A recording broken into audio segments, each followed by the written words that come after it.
Makikita natin dito kung gaano kasimpleng Barbie natin, no? Kita nyo naman kung paano makyat ng ladder, oh. At todo alalay ang ating David, di ba? Siyempre, ayaw nyo masaktan ang ating Barbie. At ayan, sa sobrang daming fans, hindi magkanda umayaw. Grabe talaga. At grabe kagiliw si Barbie. Talagang feel na feel mo sa kanyang sinseridad ng pasalamat sa ating mga fans. Ayan oh, sobrang dami.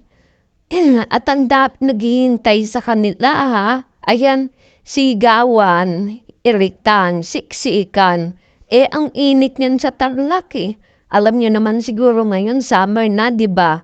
Grabing init, pero yung paghihintay nila kay Barbie sobra-sobra. Kaya yung isang ngiti ni Barbie, bilang isang fans, ramdam ko yung nararamdaman nila. Na isang ngiti lang, tuwan-tuwa na tayo, di ba? Yung kawayan lang tayo, yung pansinit lang yung ating sigaw. Tuwang-tuwa na tayo. Ganyan tayo mga fans. At ayan no, tingnan mo kung gaano siya kagiliw. Di ba? May paganyan-ganyan pa siya, may pa-flying kiss pa siya, tsaka kaway. Grabe, ramdam na ramdam ko kung anong nararamdaman nila. Ganyan din ako nung pumunta ako nung grabe.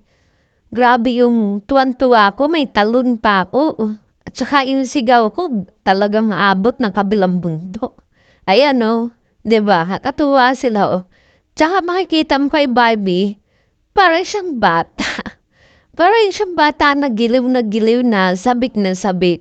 Tuwan-tuwa talaga rin siya sa mga fans niya. Kaya naman tayo mga fans, grabe-grabe paghanga sa kanila.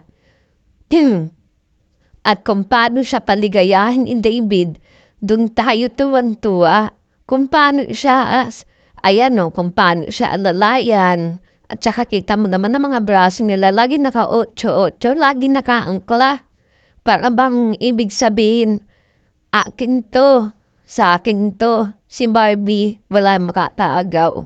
At yan na nga, ayan, yan, pagbaba niya ng ladder, kung todo alalayan talaga si David, ako lang nala sambutin niya, kargahin niya si Barbie.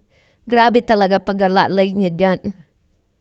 At ayan, pauwi na kasi. Uuwi na. Ayan o, grabe, akap na akap siya dyan. Ayaw niya talagang masagima lang si Barbie.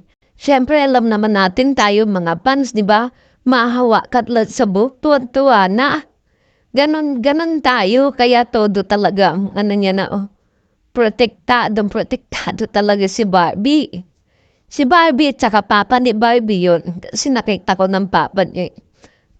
Ayan kakatuwa talaga. Ayan, pauwi na sila.